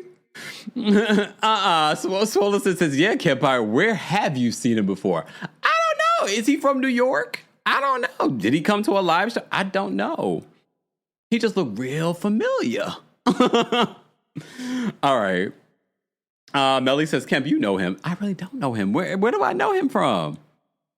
Or maybe I've seen him on Instagram. Who knows? It could be that too. It really could be that. But anyway, let me move on. All right. So Toya's servers come out. All right. Toya then gives a tour of her home, blah, blah, blah. Toya then says to Eugene she wants to set up and do a game. He doesn't want to do a game. Again, this is called Skip Workday. I kind of get it, where they just want to kind of chill, have a drink, talk amongst each other, have a good time. But Toya is setting up these rings in order to, I don't know what. We never got to the game because it ends up being a fight between Toya and Eugene. And Eugene's not paying attention, so he's writing these little scripts to get them out of it. He's trying to do a little jokey joke. But Toya must have been drunk. Okay? So Toya then says to Eugene, she's trying to get his attention, and she was just like, can you be the leader of your house and lead the men? Ooh. I was like, oh. Everyone reacted. Everyone was just like that. And of course, Heaven's like, oh, Toya, don't say that. Call him daddy. Oh, what? No, we don't need her doing that. Okay. Angel says, I'm not on the Raya app.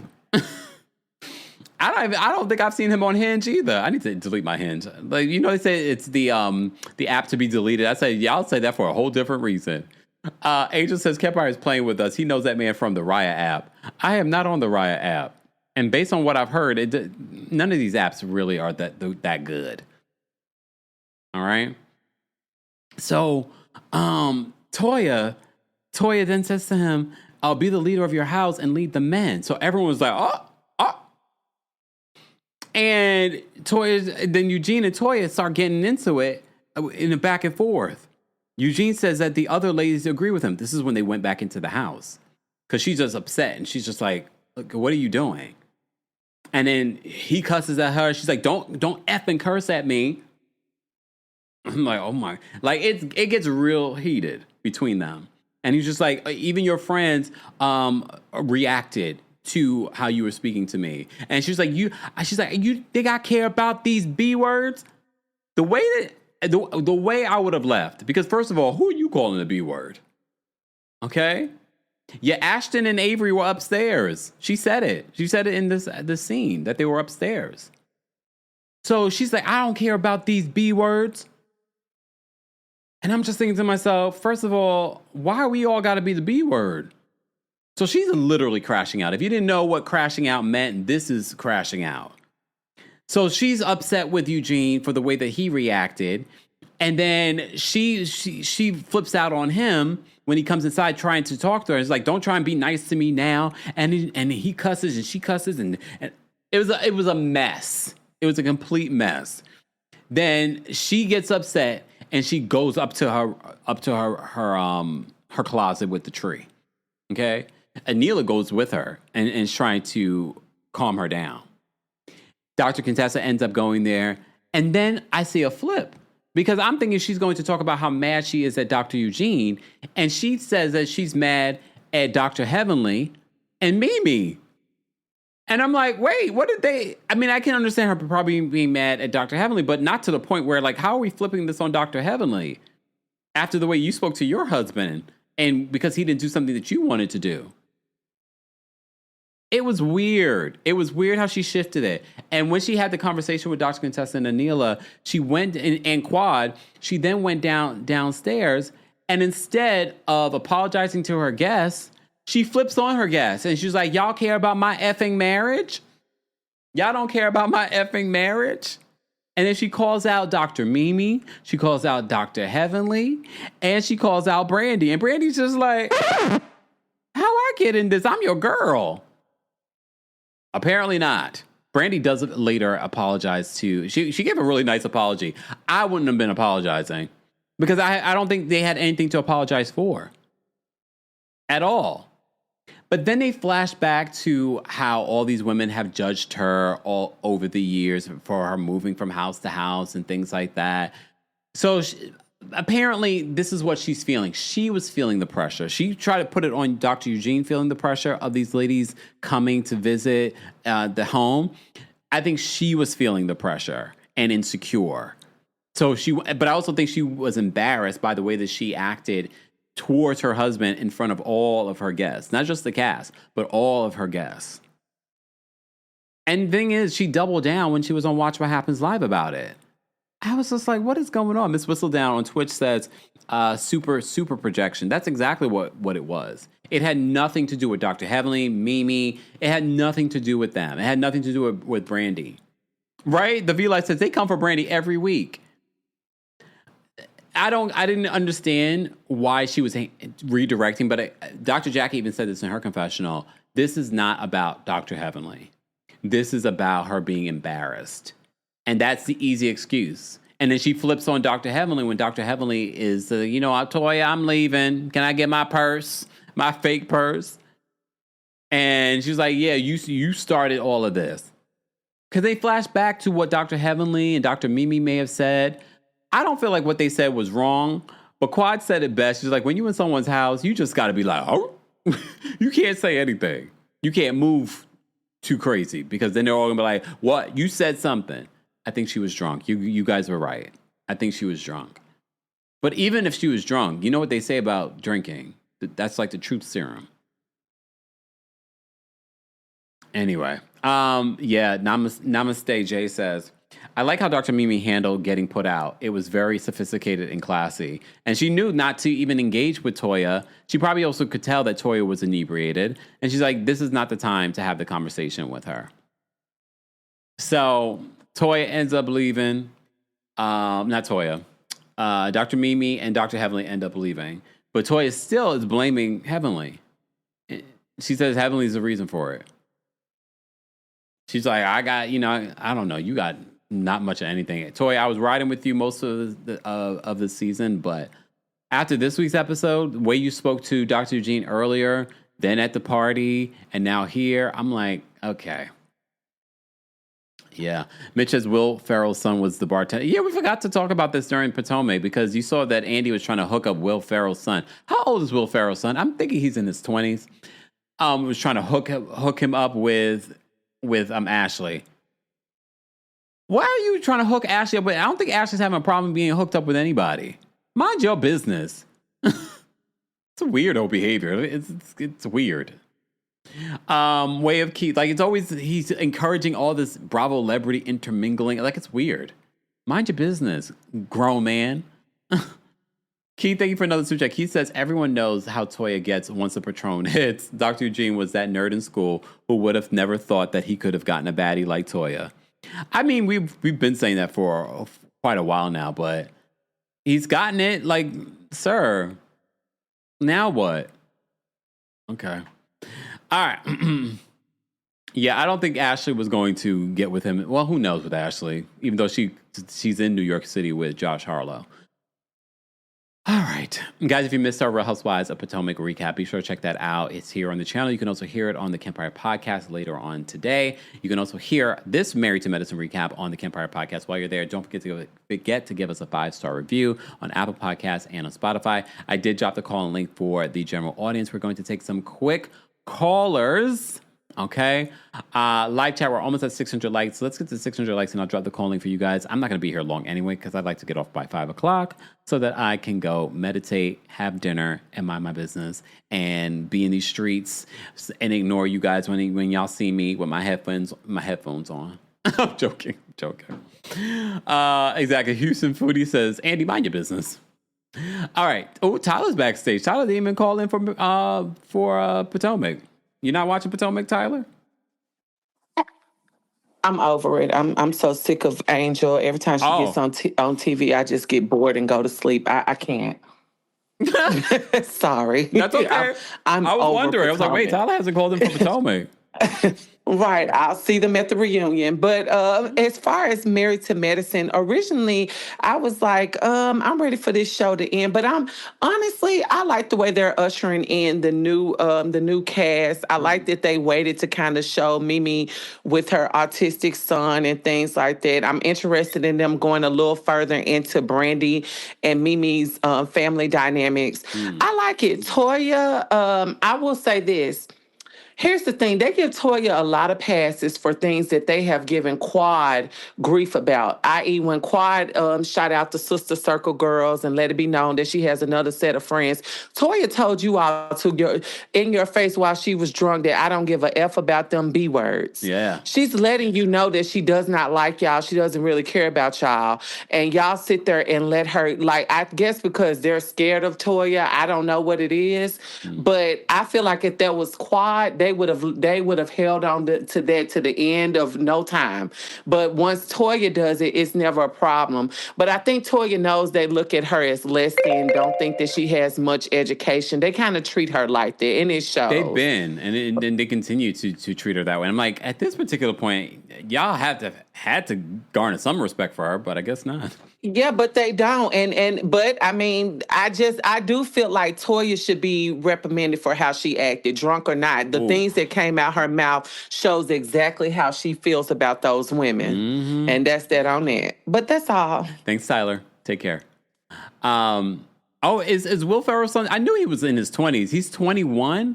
That's why I feel it's also creepy that Andy's even encouraging that. Why would you encourage this woman that's nearly 40 to hook up with Will Ferrell's son? It's weird. It's weird behavior. Just mind your business. You could have a 21-year-old guest at the bar and just promote his product and joke with him and talk about his dad. You don't need to hook Ashley up with anybody. She doesn't have a problem finding men or women. All right. Chef Lorraine's backstage. Chef Lorraine, what did you want to share? Chef Lorraine? You're muted. I can't hear you.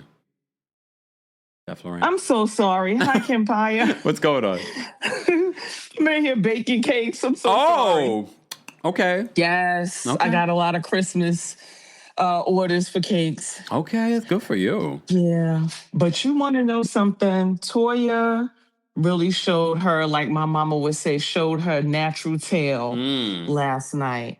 And it was sad to see. And I feel like she was really upset with her husband because he's gone all the time. Prior to them showing their party, they had a walkabout, and they were talking and everything, and she was really getting on him about not being home. Yep. And he's like, I gotta work. I know he wanted to say because your ass is expensive. Excuse my French, I'm sorry. But I know he wanted to say because you cost a lot of money, so I have to work. But she seemed like she was still so upset with him, and I think that spilled over into the party. Yeah. And I'm But thinking, other and than you gave me the thought that, because I said, we can't say that he has to work like this because, she has her salary and things. But her salary and her businesses, she probably treats that as her spending money, and everything else he uses for the house and stuff. I agree. I agree. That's something to think about. All right, Chef Lorraine, good luck and Merry Christmas and all that good stuff. Merry Christmas. It was good talking to you. You too. Take care. All right. Bye-bye. Bye. Wow. I just had that thought because, I've been saying, I was like, we got to let go of that narrative that they don't have money, because it's just his. And I was like, wait, no, she probably uses that money for her own spending money. All right, let me bring up April Aries. April Aries, what's going on? Hi, Kempire. So I am, as you know, I'm a double Aries. So Aries rising, Aries sun, and Pisces moon. And I do have my crash outs, but my crash outs are valid because sometimes I be too nice with people. But that right there, what she did, I said, whoa. And just like the prior caller said, I think it was a residue of what happened from their talk that they had when they were doing their walkabout, and everything was building up, and she just got frustrated. And how are you going to kick people out the home? And then you made me side with Dr. Unheavenly, when she really didn't do anything this episode, and with Dr. Mimi. Now, the only thing I would say that Dr. Mimi said, I was like, was leaning to your feminine. Yes. I'm like, it doesn't matter, feminine, masculine. Eugene should have responded in the moment because he knows how Toya is. That was just too much. I was like, And then you gonna call me the itch words? Baby, you will not see me ever again, okay? I would have left right there because I was like, I don't care if you're not talking about me. It feels like you're talking about me. Yes, exactly. Then Dr. Steve in the cut laughing or eavesdropping, that so would have been my me too. Have a good day, Kempire. Thanks, April Aries. Bye. Namaste, Jay. What's going on? What did you want to share?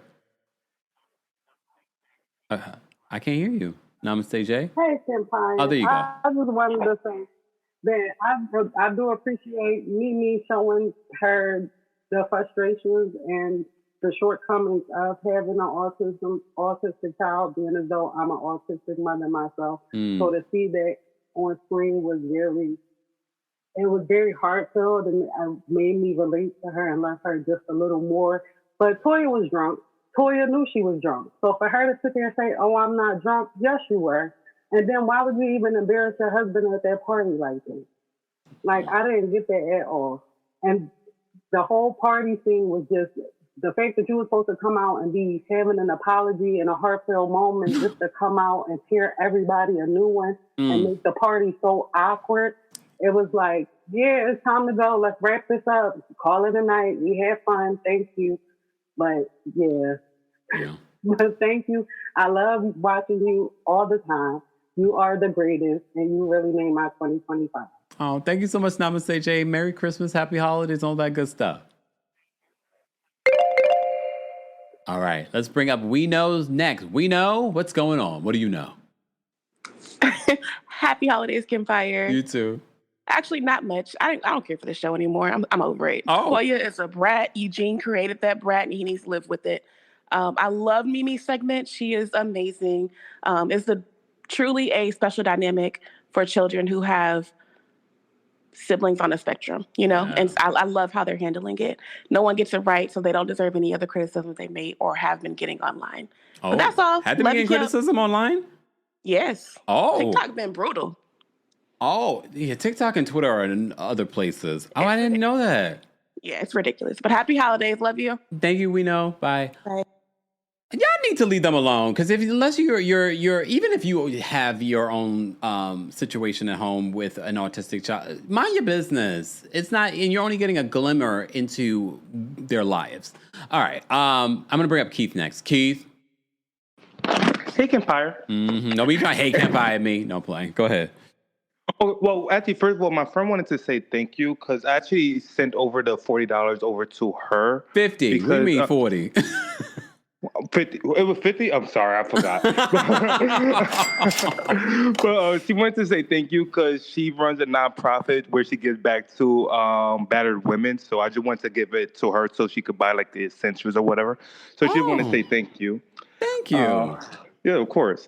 But also, now, one thing I have to say with Toya, I really don't like the way that she speaks to Dr. Eugene. It's really disrespectful. It's clear that she doesn't like him. She's only with him for the money. I mean, she said he has a shrimp. I think it's pretty objective that he's not the best, most attractive. I'm not going to talk about his weight, but we all have eyes. Now, my thing is, like, it's clear that she's only with him for the money, and I can see that once the kids go off to college, she'll probably end up cheating on him. But also, the whole situation with Quad and her man, I kind of like their banter. I kind of understand it a little bit, but there's still something off about wanting to have a baby with a man you're not married to, nor do you live with. That's a little weird to me. But yeah, that's about it. Yeah. Thanks, Keith. Of course. See what I tell you about those Virgos? What I tell you about those Virgos? I'm like, wait a minute, damn, wow. Oh, what was the thing that he said at the end that I wanted? Anyway, let me get to the next caller because I need to go in like 5 minutes. All right, let me bring Michael next. Michael, what did you want to share? Hello, Kempire. Hey. Okay, so this week's episode was pretty good. Couple things I want everybody to look out for. Simone is going to continue to have microaggressions towards Toya and Quad because they have a more easier life than her. When Steve started crying, that really touched me because you never see like a big grown man show affection for his family. And that kind of started making me cry a little bit, just to keep it real with you. And then in closing, the last thing I wanted to say was, like you said, Toya wasn't really mad at everybody. She was really mad at the women, and she was assuming that they were going to come for her when they didn't. And I just want you to know that the show said that she had 5 houses, but she actually had 6. They did not show the first house that they started in. Oh. So she moved 6 times. Just want everybody to know that. All right, then. Talk to you later. Thanks, Michael. That list did seem a little shorter than I thought. All right, let me bring up Coco Esquire. Coco, what's going on? Hey, Kempire. Hey, family. I just wanted to touch base with you on this episode. One of the things about Toya that's always been interesting since the beginning when she first joined is that she's very insecure. And that's probably why they keep her on the show, right? She's always trying to kind of present this image that she's super duper wealthy and she has this great life, which actually she really does. But the underlying issue is that she doesn't have the level of education and access and jobs that the other women has. And at some point she's going to have to just be cool with that. Like, and I felt like that's why she was blowing up. She even said to Simone, oh, well, you know, I feel like nothing's ever good enough or whatever. Do you remember her saying that? And I'm just like, Toya, your home is beautiful. But what we're learning is that material goods don't really satiate the fact that inner person in her that does not feel good enough. Yeah. That's why she's constantly putting people down. That's why she's constantly cussing everybody out. It's her own insecurity that's got her there. Yeah. And that's why we got that big crush out this week. All right. Exactly. Thanks, Coco Esquire. Happy holidays. You too, Kim. Bye. All right. All right. Let's bring up Brandy next. I got to run through these next callers. Everyone respect the timer. Brandy, what's going on? Hey, Kempire. Hey. I was just going to say, I agree that I think Toya does spend her money on herself, like instead of the household, because I caught an interview of her saying something about like now buying like Hermes and Kelly bags is like moved her into a different class or status than like buying Louis Vuitton or something. So that is a big difference.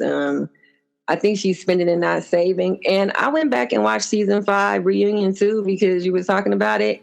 And the way like Heavenly was crying about Simone and Cecil getting divorced, and I was like, what is wrong with y'all people? Like, they was breaking down and losing their mind over it. And Simone and Cecil both seemed resigned to the fact that they were getting a divorce. So I think that was wrong. I agree.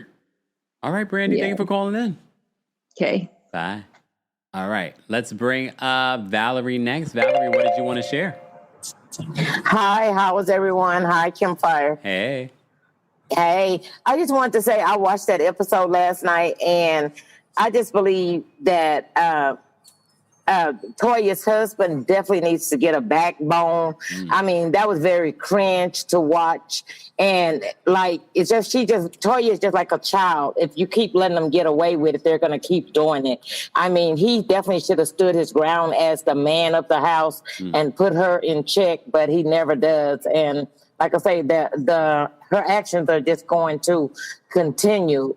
I mean, she treats him like a child himself, and I think that's just very immature of her, and also immature of him as a man. He tries to laugh it off, but to me, I can see the embarrassment in his eyes, and that's just not cool, not even for a show, in my opinion. And that's it. Thank you, Valerie, for calling in. Happy holidays.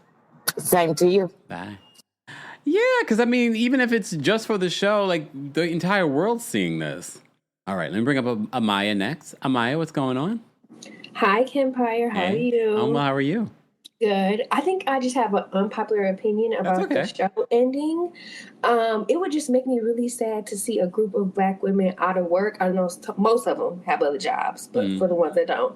So, yeah, I just would be really sad. But I am very curious to see if it's true, because there was a clip circling around a couple weeks ago of Heavenly on an interview, and she kind of slipped up and said something about the show only having not many or any seasons left. So I am wondering if that's a possibility.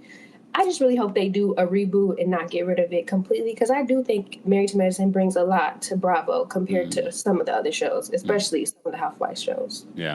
So that's it. Thank you, Maya. Bye. Bye. All right, we're going to bring up Ashley next. Ashley, what did you want to share about Married to Medicine?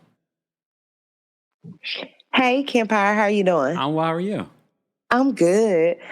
So I wanted to say first, Dr. Mimi is clocked in now. She has officially clocked in, and I am really enjoying her. I've always enjoyed her, but she's definitely clocked in now. And seeing their scene with their kids was really beautiful in the way they handled that.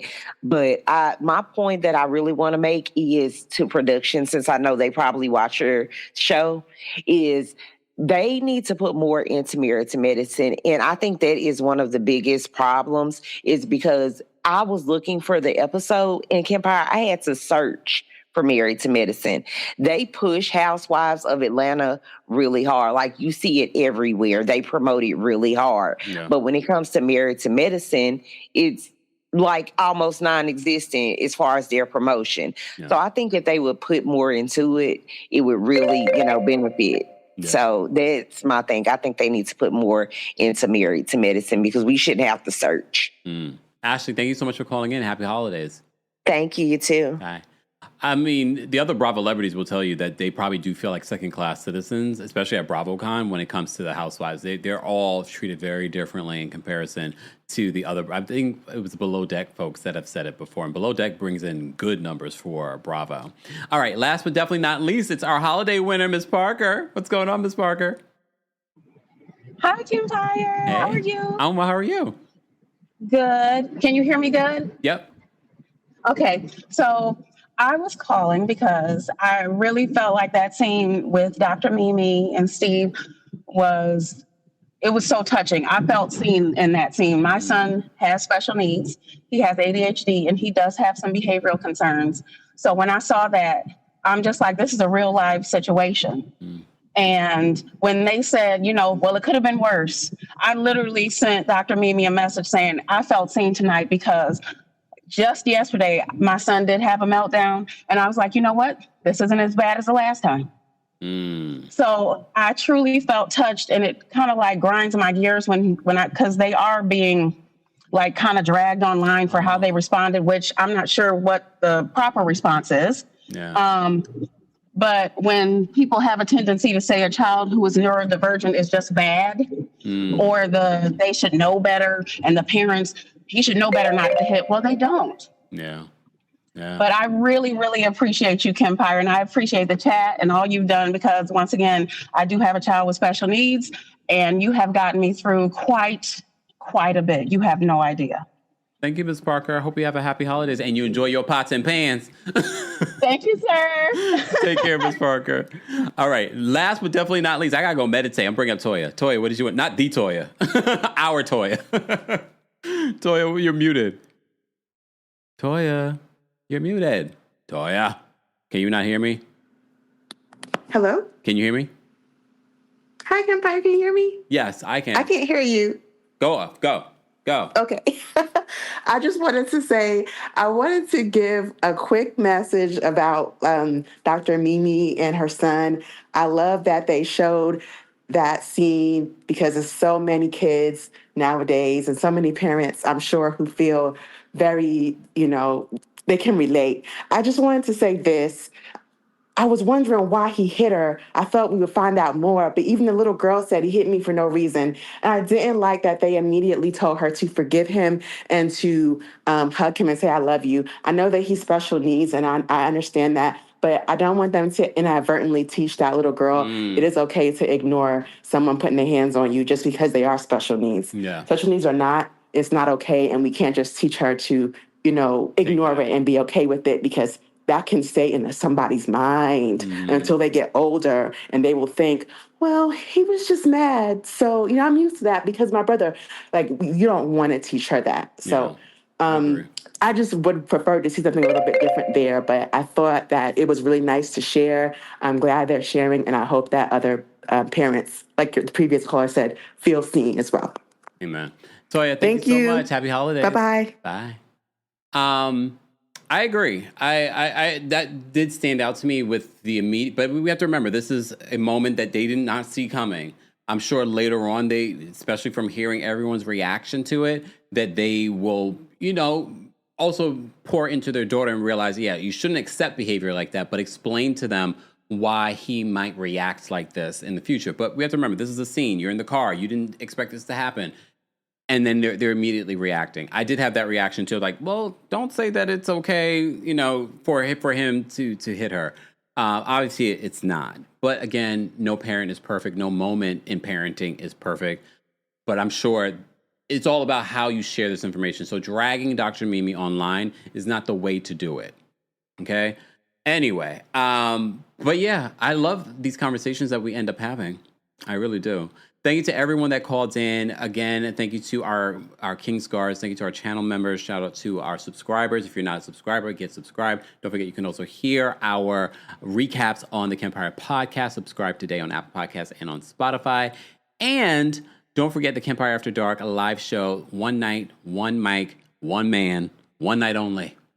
Is happening at the Green Room 42. Get your tickets today. Live stream tickets are available for this show exclusively as well. Meet and greets are available, so pay attention to all the options that are given to you. More information will be available in the live chat and in the description. Thank you all for being here. If I don't see you, because some of you will be traveling the next couple of days and you'll be watching later on, Merry Christmas, Happy Kwanzaa, Happy New Year, Happy belated Hanukkah. Hope you guys have a healthy, prosperous holiday season. I will see you all in the next one. And happy Capricorn season. Shout out to all the Capricorns and shout out to all of the Virgos that we dragged today. Ms. Parker, thank you for the super chat. Ms. Parker says, Toya needs to understand that just because she talks to Eugene disrespectfully and he takes it, people who aren't used to it, they're going to react. I cringed. The way that Toya went off was unwarranted. Agreed. L. Singleton, thank you so much for the super chat. She says, hi, Camp. I just arrived from home in Connecticut. I listened to you during my entire drive from Alexandria. Thank you so much for making the drive so enjoyable. Thank you, L. Singleton. I love that. Thank you. Oh, KNC says it was her interview with Jamal Bryant. She slipped up, married to Dr. Heavenly, that she slipped up like Married to Medicine only got one season left, but she stopped herself. That's interesting. Kendra, thank you so much for the super chat. Kendra says, happy holidays, Kempire. I just wanted to say thank you, Foxy, Mama Ali, and all the other moderators multiple times a week. You all work so hard and make sure that we all have some happiness each week. Thank you. We appreciate that. Thank you, Kendra, and thank you to our mods. We appreciate them. Show them love in the chat. I will see you all in the next one. I don't know if there's a new episode of Salt Lake City this week, but this might be our last live, at least here. Make sure you follow me every place so that when I do go live, I will be going live probably this evening on TikTok for some more conversation about Married to Medicine and Real Housewives of Potomac. So follow me there, tiktok.com/@TheKempire. All right. Bye, y'all. Let me get out of here. Ooh, Angel says, I'm out of town and my family still knows I need my Kempire time. I love it. I love it, guys. I appreciate all the love, all right? All right, let's continue this conversation. Replay crew, let's continue this conversation in the chat. Don't forget, I'll be picking someone to win a $50 Amazon gift card in the Replay crew comment section. So let me know that you're entering and let me know why I should pick you. All right, y'all. Bye, y'all. Thanks for tuning in to Kempire here on the Kempire Radio Network. Don't forget to give us 5 stars on Apple Podcasts and on Spotify. And for more information on the podcast, head on over to KempireRadio.com.